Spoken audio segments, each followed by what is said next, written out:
Meghraj the serendipity. लेखिका मेघना माने यादव. अभिवाचन मनाली तुंगे झाडे. भाग 5. In relationship, little things often mean the most. Mamma, dad कधी येणार? आर्याचे तालासुरात कुरकुरत मेघाला विचारणे. नुकताच मम्माच्या मोबाईलवरून डॅडचा नंबर डायल केला होता. The number you have dialled is currently switched off. हा मेसेज ऐकून मन खट्टू झालं होतं. 7 वाजता मायरा घरी परतल्यावर मम्माने होमवर्कला बसवले होते. संपूर्ण शनिवार रविवार मायरा सोबत हुंदडल्याने वीकेंडच्या होमवर्कचा भार या 2 तासांवर होता. डिनरच्या आधी अभ्यास संपवायचा हा मम्माने दिलेला दम होता. खास आर्याला सतत अभ्यास सोडून इथे तिथे भरकटणारे तिचे मन. आज तर डॅड येणार, तेही आठवड्याभराने. त्यामुळे भेटण्यास जास्तच आतुर. दर 10 मिनिटांनी घड्याळाकडे पाहायचे आणि जवळ पुस्तक वाचत बसलेल्या मम्माच्या मोबाईलकडेही. डॅडचा काही कॉल येतो का? आयू, फ्लाईट डिले आहे. डॅडनी दुपारी सांगितलं ना, 9 तासांची फ्लाईट आहे. रात्री 11:30 लँड होणार. मेघाने काहीसे वैतागतच तिच्या हातून मोबाईल काढून घेतला. डॅडची लाडकी, संध्याकाळी 7 पासून माझं डोकं खात आहे. डॅड कधी येणार, डॅड कधी येणार? कितीदा सांगितले तरी पुन्हा तेच. अरे मम्मा, पण पायलटने जर फास्ट चालवले तर लवकरही पोहोचेल ना. आर्याचे भन्नाट लॉजिक ऐकून मॅथ्सचे प्रॉब्लेम्स सॉल्व्ह करणारी जिया फिस्कन हसली आणि मेघानेही हसत भुवया ताणल्या.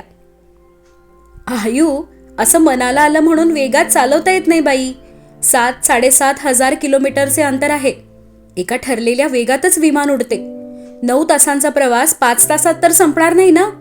फिजिक्स मॅथ्स शिकतेस ना तू? मेघाने हसतच विचारले.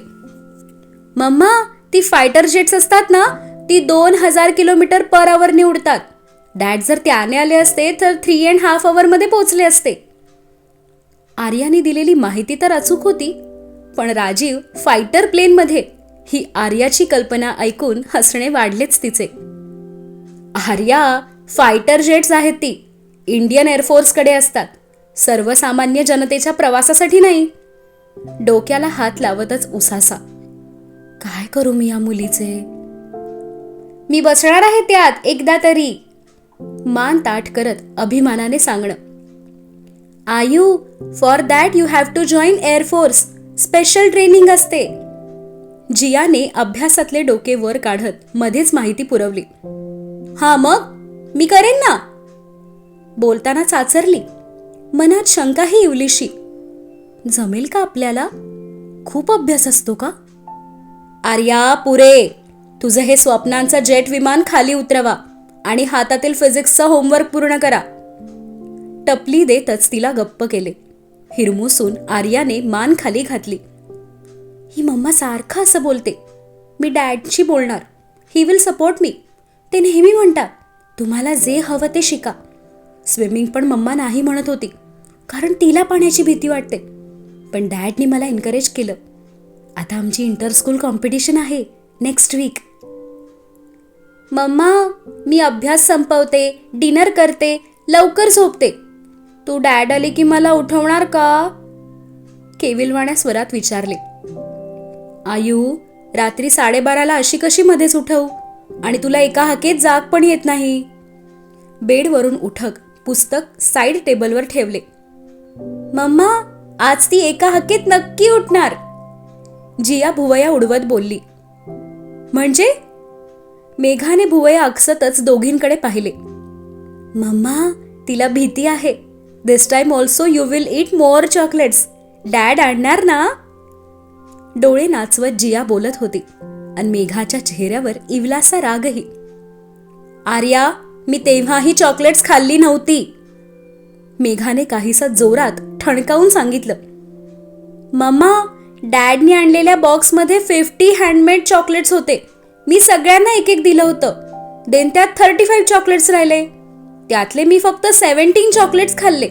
मी बाकी सगळ्यांना विचारलं, की त्यांनी चॉकलेट्स खाल्ले का? Everyone said no. मग तू मला सांग, 18 चॉकलेट्स कुणी खाल्ले? तूच. तुलाच चॉकलेट्स आवडतात. वहीवर हाताची मूठ आपटतच मुद्दा पटवून देत होती.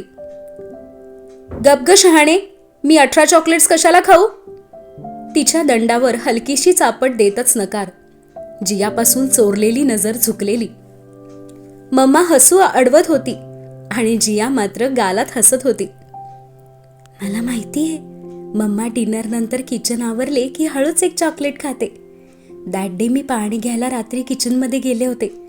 Mamma was eating chocolate. मम्माने मला पण एक गुपचूप दिले. आम्ही दोघींनी यम्मी म्हणत खाल्ले. But that is our secret. मी कोणाला सांगणार नाही. देन मम्मा, तू सांग, 18 चॉकलेट्स गायब कसे झाले? बाहेरून कोणी आपल्याकडे आलं नाही म्हणजे घरातलंच कोणीतरी 18 चॉकलेट्स खाल्ले ना? 35 - 17 इज इक्वल्स टू 18. कमरेवर हात ठेवतच आर्याचा सवाल. ए शेरलॉक होम्स, एवढे मॅथमॅटिक्स एक्झाम मध्ये वापरले असते ना तर 40 पैकी 40 मार्क मिळाले असते. मम्मा नाक मुरडत रूम बाहेर पडली. आर्या चाट होऊन तिच्याकडे पाहत होती. चॉकलेट्स अँड मॅथमॅटिक्सचा पेपर ह्याचं काय रिलेशन? ही मम्मा ना सारखे मला मार्क्सवरून का बोलते? सगळ्यांनाच कसे 40 ऑन 40 मिळणार? मी काही जिया आहे का? साडीवरून शेवटची एक नजर फिरवली. खास त्याच्यासाठी मोरपिशी रंगाची मौसूद साऊथ कॉटन साडी नेसली होती. वेणी खांद्यांवरून मागे टाकली आणि स्वतःचं साधाचं रूप आरशात निहाळलं. मी ठीक दिसते आहे ना? इंटरनॅशनल एअरपोर्टवर जायचं आहे. राजीव म्हणतात तिथे बरेचदा रिपोर्टर्स हजरच असतात. ते मोस्टली बॉलिवूड स्टार्ससाठी असतात. पण मोठ्या इंडस्ट्रीयल ग्रुपचे कोणी टॉप एक्झिक्युटिव्ह दिसले की त्यांचेही फोटो काढले जातात. आणि आमचे राजीव साहेब तर आधीच सेलिब्रिटी आहेत. बिझनेस इंडियाच्या कव्हर पेजवर झळकले होते. ती प्रिया किती कौतुक करत होती त्या फोटोचे. मान झटकत प्रियाबद्दलचा लटका राग दाखवला. राजीवना पण काय गरज होती? कशाला मॅगझिनला फोटो द्यायचा? तेही असा राजबिंडा फोटो. पण आता आहेच आमचं रूप तेजस्वी, त्याला कोणी काय करावं? पण मग प्रियासारख्या इतर किती जणी असतील ना, त्या फोटोवर आ आणि ओ करत असतील. पण आता आमच्या लग्नानंतरची बातमी ही न्यूजपेपरने टीव्हीवर झळकली ना, आता बस करा म्हणावं. आ आणि ओ. राजीव फक्त माझे आहेत. पर्स उचलतच रूम बाहेर पडली. सहज दार लोटत मुलींच्या रूममध्येही डोकावली. दोघींना एकमेकींच्या अंगावर हात टाकून झोपलेलं पाहून हळूच हसली. झोपलं हे भूत. नुसता एकच हट्ट, डॅड आले की उठव. चॉकलेट्सची चिंता. जा, मी लपवूनच ठेवणार आहे पूर्ण डब्बा. मी फक्त 18 चॉकलेट्स खाल्ली तर त्यात काय एवढं?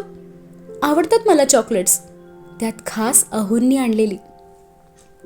दार बंद करतच मनोज भाईंना कॉल. गाडी रेडी ठेवा, मी येते आहे एअरपोर्टला. एक क्षण तेही गोंधळले, पण ती ठाम. आता मनोज भाईंना काय कन्फ्युजन? आणि मी राजीवना आणायला एअरपोर्टला गेले तर काय हरकत आहे? मम्मीजीही नको म्हणत होत्या. मी सांगितलं तेव्हा म्हणाले आराम कर, राजीव उशिरा येईल. पण इथं बसून नुसती त्यांची वाट बघून काय करू? त्यापेक्षा अचानक एअरपोर्टला जाऊनच सरप्राईज देईन ना. खूप खुश होतील मला पाहून. गाडीत बसताना हेच विचार मनात होते. 11:30लाच अरायव्हल गेटपाशी गाडी हजर आणि त्याच्या वाटेकडे डोळे. हम पहुंच गए जान. अगदी हळू आवाजात कुजबुजला. फ्लाईटच्या बाहेर पडता क्षणी मेघाला फोन डायल केला होता. बऱ्याच वेळ रिंग नंतर तिने उचलला. थोडेसे आश्चर्यच वाटले त्याला. तो घरी येणार माहीत असल्यावर फोन जवळच घेऊन बसणारी ती आज एवढा कसं काय वेळ लागला?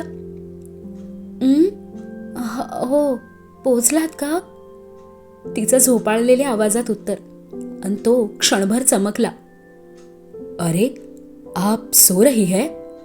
ओह sorry, please go back to sleep. Will reach home in half an hour. Call cut करताना काहीसा खजीलही. गॉड, मेघा शायद थक गई होगी. हाँ, आज जिया, आर्या और मायरा के साथ दिन भर ऊपर नीचे. बट इतनी जल्दी मेघा सो गई? कल रात तो कहा था कि राह देखूंगी. तो फिर आज नींद? But she should take rest. मेरे अब्सेंस में मेघा घर एंड ऑफिस दोनों का वर्कलोड बहुत बढ़ जाता है. तिची काळजीही. पण ती झोपली आहे.